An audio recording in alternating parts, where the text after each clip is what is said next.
समस्थानिक, समभारी और संयोजकता के बारे में।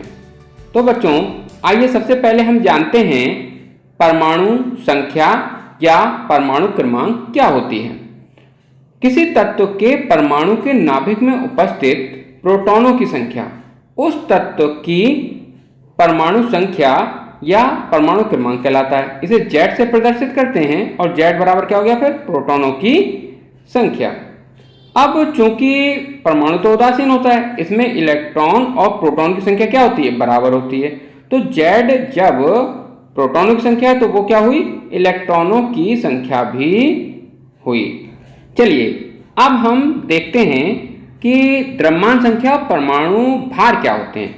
किसी तत्व के परमाणु के नाभिक में उपस्थित प्रोटॉन और न्यूट्रॉनों की संख्या को परमाणु भार कहते हैं। इसे ए से प्रदर्शित करते हैं, यानी ए बराबर हुआ प्रोटॉनों की संख्या प्लस न्यूट्रॉनों की संख्या।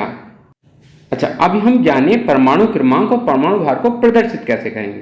तो रासायनिक प्रतीक लिखेंगे, नीचे परमाणु क्रमांक और ऊपर परमाणु भार लिखेंगे। जैसे कि हीलियम का देखिए, हीलियम का जो नाभिक होता है उसमें 2 प्रोटॉन होते हैं, 2 न्यूट्रॉन होते हैं और 2 इलेक्ट्रॉन इनके चारों ओर चक्कर काट रहे होते हैं। तो इसका मतलब क्या हुआ, देखिए परमाणु क्रमांक हुआ प्रोटॉनों की संख्या, तो प्रोटॉन कितने, 2, तो परमाणु क्रमांक 2 हुआ। देखिए वो हमने कहाँ लिख दिया है, नीचे लिख दिया है। और परमाणु भार यानी कि द्रव्यमान संख्या कह लो या फिर उससे, वो कितनी हुई, 2 प्रोटॉन 2 न्यूट्रॉन, दोनों को 2 जोड़ो 4 हो गए। और देखो 4 हमने ऊपर लिखा है। इस प्रकार से हम हीलियम के परमाणु को प्रदर्शित करते हैं। क्लोरीन के परमाणु को हम कैसे प्रदर्शित करते हैं, क्लोरीन के करते हैं इस तरीके से। क्लोरीन का 35 परमाणु भार ऊपर लिखते हैं, परमाणु क्रमांक 17 नीचे लिखते हैं। क्या क्लोरीन को और किसी तरीके से प्रदर्शित किया जा सकता है? जी हाँ, क्लोरीन 2 प्रकार के होते हैं। एक के नाभिक में 18 न्यूट्रॉन होते हैं, एक के नाभिक में 20 न्यूट्रॉन होते हैं। तो 20 न्यूट्रॉन हुए तो परमाणु भार कितना हो गया, 37। तो हम लिखेंगे 37 और Cl और नीचे 17। ऐसा इन्हें क्या कहते हैं, इन्हें कहते हैं समस्थानिक। किसी तत्व के परमाणु जिसकी परमाणु संख्या तो समान हो लेकिन द्रव्यमान संख्या भिन्न भिन्न हो, उन्हें हम क्या कहेंगे, समस्थानिक कहेंगे। जैसे यहाँ पे दी हुई है, देखिए प्रोटॉन तो दोनों में ही 17-17 है, लेकिन न्यूट्रॉनों की संख्या दोनों में बदल गई, एक में 18 हो गए और एक में 20 हो गए। इसीलिए इनका द्रव्यमान संख्या या फिर परमाणु भार बदल गया, एक का 35 है और एक का 37, लेकिन परमाणु क्रमांक दोनों का ही 17 है।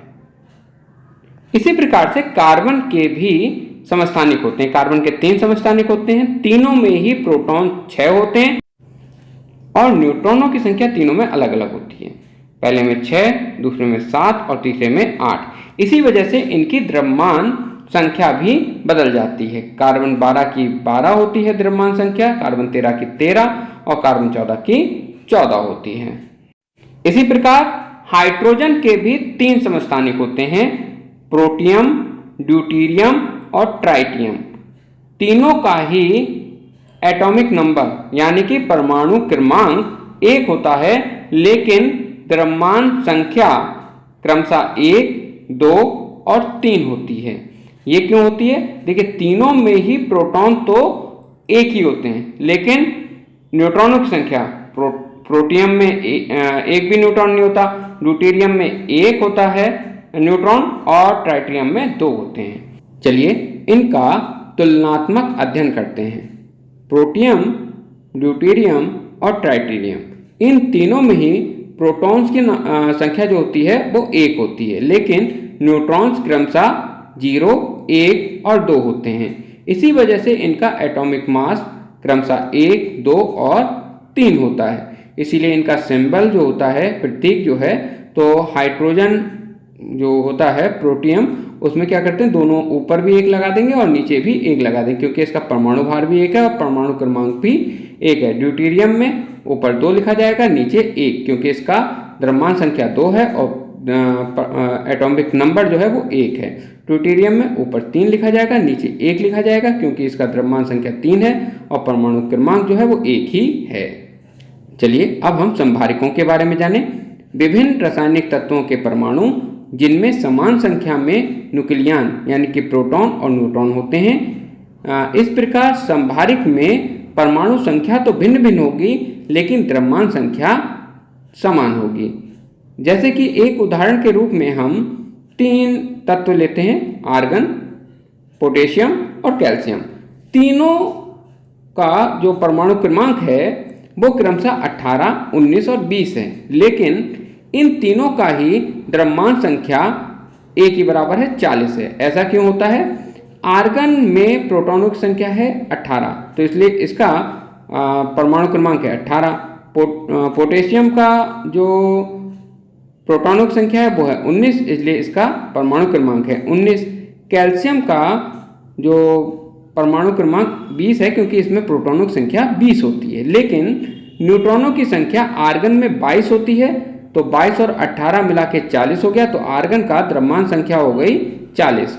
और पोटेशियम में आपका न्यूट्रॉन होते हैं 21, तो 21 और 19 मिला के फिर 40 हो गए, इसलिए इसका भी द्रव्यमान संख्या कितनी आई? 40 आई। और कैल्शियम के न्यूट्रॉनों की संख्या 20 होती है, तो 20 और 20 जोड़ के 40 आई, इसीलिए इनके भी द्रव्यमान संख्या 40 होगी। अब हम चलिए आयनों के बारे में जानें। किसी परमाणु से इलेक्ट्रॉन के निकलने या जुड़ने से जो आवेश, धनावेश या ऋणावेश कण प्राप्त होते हैं उन्हें आयन कहते हैं। देखिए, जब इलेक्ट्रॉन किसी परमाणु में जुड़ता है तो वो क्या हो जाता है? ऋण आवेशित हो जाता है। और यदि इलेक्ट्रॉन किसी परमाणु में से निकलता है तो वो धन आयन हो जाते हैं। आवेशित कण को आयन कहते हैं।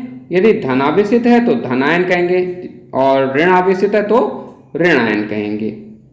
जैसे कि यहाँ पे उदाहरण दिया गया है, मैग्नीज का परमाणु है, इसके लास्ट वाली कक्षा जो होती है उसमें 2 इलेक्ट्रॉन हैं। वो दोनों इलेक्ट्रॉन जब इससे निकल जाएंगे तो ये मैग्नीशियम आयन बन जाएगा। तो देखिए, इसके ऊपर प्लस के 2 चार्ज लगे हुए हैं। जो मैग्नीशियम है इसके ऊपर 2 प्लस लिखा हुआ है, इसका मतलब क्या हुआ? इस पे प्लस के 2 प्लस का आ गया है घात, ठीक है, ये धन आवेशित हो गया क्योंकि 2 इलेक्ट्रॉन इसमें से निकल गए हैं। देखिए लास्ट में 2 इलेक्ट्रॉन निकले हुए आपको दिखा रहे हैं। ऐसे ही क्लोरीन में क्या होता है? लास्ट कक्षा में 7 इलेक्ट्रॉन होते हैं। यदि इसमें एक और इलेक्ट्रॉन आ जाएगा तो इसकी लास्ट कक्षा में कितने इलेक्ट्रॉन हो जाएंगे? 8 हो जाएंगे। तो एक इलेक्ट्रॉन आया है, इसलिए इस पे क्या हो गया? माइनस का चार्ज आया, क्योंकि इलेक्ट्रॉन पे भी कौन सा चार्ज होता है? ऋण आवेश होता है। इसीलिए जो हमारा क्लोरीन का जो आयन बना है वो ऋण आवेशित बना है। और अब आगे और देखते हैं संयोजकता के बारे में। वह संख्या है जो यह दर्शाती है कि उस तत्व का एक परमाणु हाइड्रोजन के कितने परमाणुओं से संयोग करता है या उन्हें विस्थापित कर देता है। जैसे HCl में Cl की संयोजकता कितनी है? 1 है, क्योंकि ये हाइड्रोजन के एक परमाणु से संयोग कर रहा है, क्योंकि देखिए इसमें H 1 है, इसलिए ये Cl की संयोजकता 1 हो गई।